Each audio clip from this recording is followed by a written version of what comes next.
place rouge était vide. Salut, c'est Diana et bienvenue dans cette nouvelle vidéo où nous sommes avec Jean-Philippe. Jean-Philippe, est-ce que tu pourrais te présenter s'il te plaît?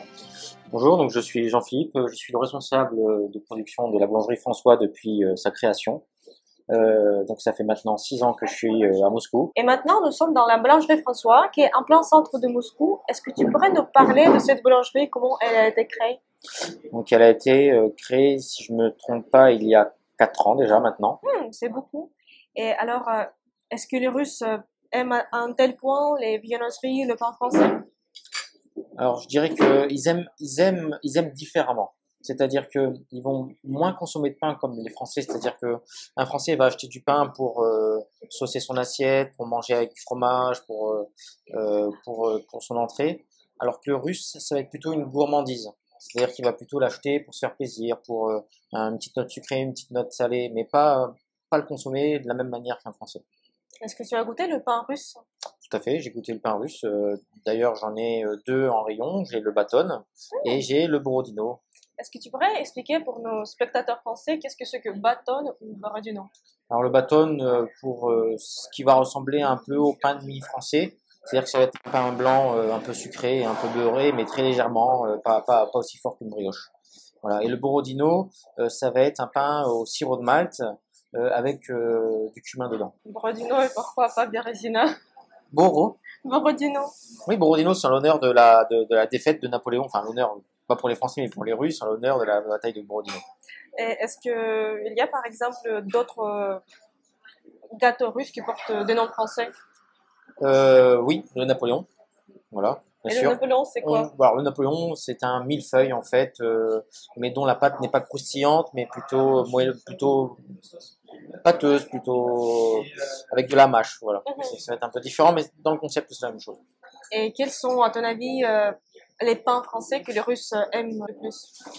Déjà, qu'est-ce que le pain français? Parce que le pain français, ça va être plutôt l'image du pain français, ça va être la baguette. Les Russes n'achètent pas la baguette.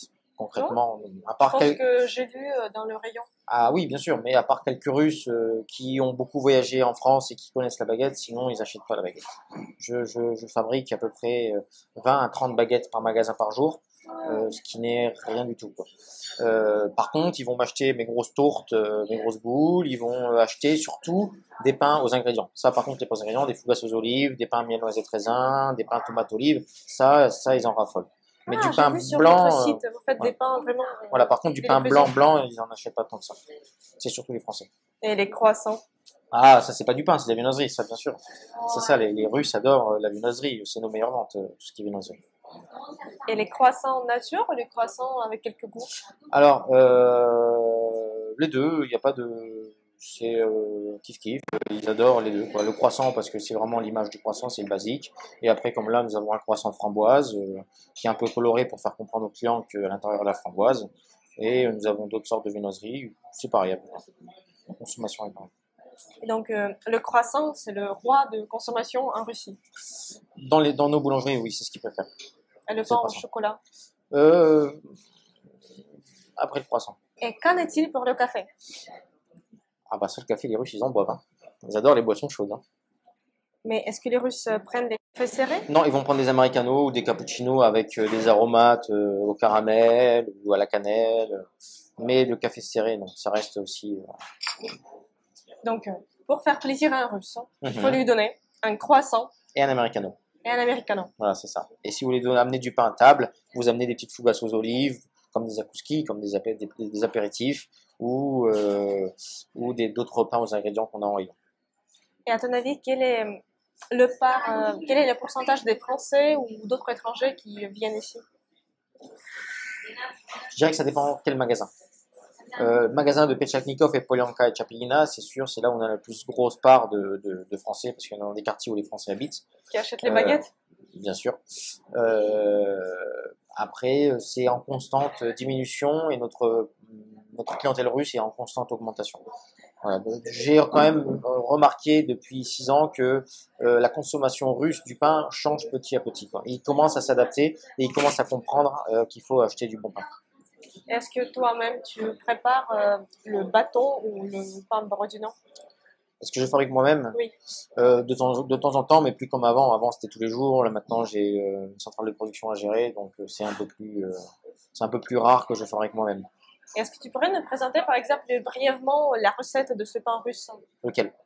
Euh, le pain ordinaire, le bâton. Le bâton.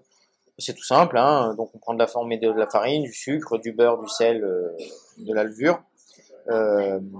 Et donc on va le pétrir, on va le mélanger, en faire une pâte homogène, et on va le laisser après toute la nuit au frigo. C'est la différence entre la recette russe et ma recette, c'est que moi je vais plutôt favoriser une pousse lente de façon à développer tous les arômes du beurre et du lait.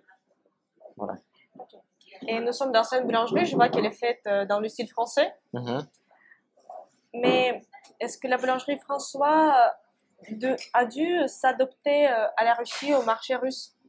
Bien sûr, une boulangerie en France, je formule autrement, la majorité des boulangeries en France n'a pas de terrasse, n'a pas de place assise. La majorité des boulangeries en France, le magasin est une superficie très petite. Vous avez du 30 à 40 mètres carrés. Alors qu'ici, il faut avoir de la place, il faut avoir des places assises. Et les Russes vont beaucoup consommer sur place avec une boisson chaude, et ça va être un moment de détente. Voilà, en fait, c'est pas vraiment des boulangeries en Russie, ça va être plutôt des salons de thé. Est-ce que ici c'est plus cher sur place qu'à importer? Non, c'est les mêmes prix. Et quelle différence as-tu aussi remarqué entre la France? Par exemple, ça c'est chauffé ici. En France, ça aurait pas été chauffé. Au niveau de quoi? Des radiateurs? Oui. Ah bah du coup, en France, il fait chaud. Oui, mais en France, il fait pas moins 22. Est-ce que tu pourrais nous parler de ton histoire? Comment tu es arrivé en Russie? Voilà. Mon histoire est donc, j'ai commencé le métier à l'âge de 15 ans. Le métier de boulanger? Oui, donc ça fait maintenant, je vais avoir 32 ans dans 2 semaines, donc ça fait maintenant 17 ans que j'ai commencé.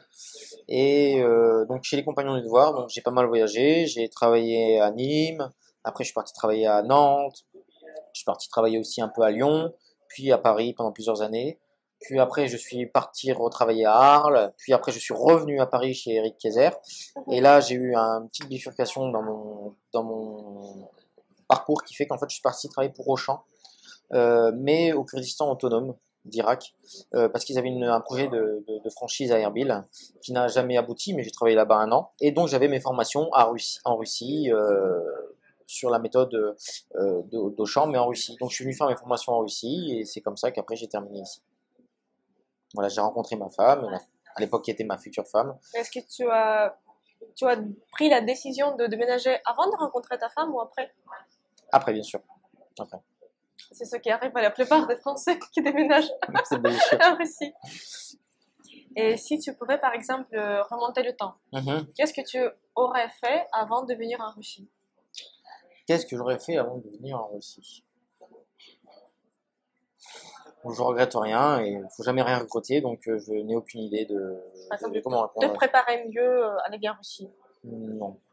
Est-ce que tu parlais déjà le russe? Ça s'est fait en quelques semaines, donc allez, maximum 2 mois, ça s'est fait, donc j'ai pas eu l'idée avant de préparer le russe, vu que ce n'était vraiment pas prévu, quoi. Et quels étaient les premiers mots que tu as appris en russe? Sel, levure, sucre, farine, eau. Les mots de métier. Bien sûr. Et parle s'il te plaît maintenant de ta vie en Russie. Est-ce que tu envisages par exemple de déménager en France? Bien sûr, c'est dans mes projets de l'année prochaine. Là, donc je suis en train de préparer mon départ chez François. Quand l'année prochaine, l'année d'après, mais c'est prévu, je voudrais ouvrir ma boulangerie, voilà, ouvrir mon entreprise, et j'ai déjà 32 ans et je voudrais maintenant... En France? En France, bien sûr. Et tu penses déménager avec ta famille? Bien sûr, maintenant j'ai 2 enfants, 2 petits jumeaux, et voilà. Est-ce qu'ils parlent quelle langue? Ils ont 1 an, donc ils ne parlent pas encore. Mais tu penses faire d'eux des bilingues? Bien sûr, moi je leur parle en français et ma femme leur parle en russe. Et ta femme, est-ce qu'elle parle français? Comment? Bien sûr, elle parle très bien français. Et qu'est-ce qu'elle, en France, elle doit s'occuper de la boulangerie avec toi? Ah, ça c'est une question qu'on a commencé à aborder et qu'il faut qu'on continue à réfléchir de comment on va s'organiser en France. Et pourquoi ne pas, par exemple, ouvrir une boulangerie en Russie? Parce que comme je disais au début de la discussion, les Russes ne sont pas... les loyers à Moscou sont beaucoup trop chers pour être un indépendant seul.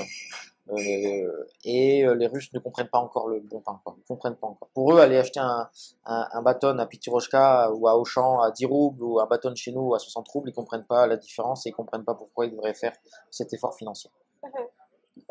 Pour nos spectateurs, 60 roubles, c'est environ, c'est un peu moins d'un euro. Et 10 roubles, c'est combien? C'est 15 centimes? 15-20 centimes. Oui. Du coup, il y a vraiment une différence de prix considérable. Auchan, la baguette, si je me rappelle bien, la baguette Auchan est à 15 roubles, 15-20 roubles. La qualité n'a rien à voir. Vous achetez une baguette, vous pouvez la manger 2 jours sans exagérer, quoi. Ah, mais j'ai goûté la baguette à Auchan, elle n'est pas terrible. Bah, bien sûr, le prix est différent. Mais c'est ce que je dis, la clientèle russe ne comprend pas encore la différence. Et je dirais même que la clientèle française commence de plus en plus à ne pas comprendre la différence non plus. Les nouvelles générations ne comprennent pas pourquoi acheter une baguette à 1,10 € alors que vous pouvez avoir pour 1 euro 3 baguettes dans d'autres commerces, quoi, même si c'est de la mauvaise qualité. Et la clientèle française commence aussi à changer sa façon de penser et c'est bien triste. Qu'est-ce que tu pourrais dire à la clientèle russe pour lui expliquer pourquoi il faut payer plus pour la baguette? Je dirais pas que pour la baguette, je dirais que faut que les Russes comprennent que la nourriture c'est la vie, quoi. Faut pas faire des économies sur la nourriture et sur ce qu'on mange parce que dans tous les cas vous le dépenserez plus tard en médicaments. Et selon toi, si les Russes font des économies sur la nourriture, là je suis d'accord avec toi. Sur quoi les Russes ne font pas d'économies? Les voitures, le paraître. C'est bien dit. Ça se voit que ça fait longtemps que tu es à Moscou. Et est-ce qu'il y a quelques viennoiseries russes que tu as aimées? Oui, j'adore les pirochki. Alors c'est un peu dommage parce que bon, la pâte est un peu sèche, mais c'est une sorte de petite de pâte à brioche fourrée à la viande ou au chou ou même sucrée avec des confitures et je trouve ça très agréable à manger. Ok. Et tu pourrais nous donner une petite recette des pirochki? Alors tout simplement, il faut faire une base de pâte à brioche. Je pense que les Français vont savoir comprendre ça. Et puis à l'intérieur, vous faites ce que vous voulez. Vous pouvez mettre tout simplement une espèce de farce à la viande, comme vous faites pour les bolognaises, avec un petit peu de sauce tomate pour pas que ce soit trop liquide. Et puis vous fermez. Et puis après pousse, vous mettez au four et vous cuisez. C'est un peu comme un chausson à la viande, on va dire. Merci. Et après ces années en Russie, tu as une large expérience. Est-ce que tu pourrais donner un conseil aux Français qui veulent visiter la Russie ou venir s'installer en Russie? Alors visiter, surtout venez, parce que vraiment la Russie est grande et on en parle très peu, alors que il y a quand même vraiment une richesse de paysages qui est vraiment magnifique. Même moi, j'ai pas encore eu le temps d'aller tout voir et je regrette un peu qu'il faudrait que je me bouge un peu pour aller tout voir. Vous avez le lac Baïkal, vous avez les montagnes au sud, vraiment des zones magnifiques à voir. Et pour ceux qui voudraient venir s'installer, surtout arriver avec un projet, quoi. Arrivez pas ici les mains dans les poches en croyant que ça va être l'Eldorado et que vous allez tout gagner, quoi. Il faut vraiment arriver avec un projet, savoir pourquoi vous êtes là et être sûr que vous allez trouver quelque chose à faire, quoi. Est-ce qu'il faut parler le russe en venant pour vivre? Oui, parce que je dirais que l'Eldorado pour les Français en Russie est terminé. Les Russes remplacent très bien les Français maintenant. On n'a plus forcément besoin des Français de partout comme avant. Et donc c'est pour ça qu'il faut vraiment que ceux qui arrivent, il faut vraiment qu'ils aient quelque chose de solide s'ils veulent trouver un travail correctement payé.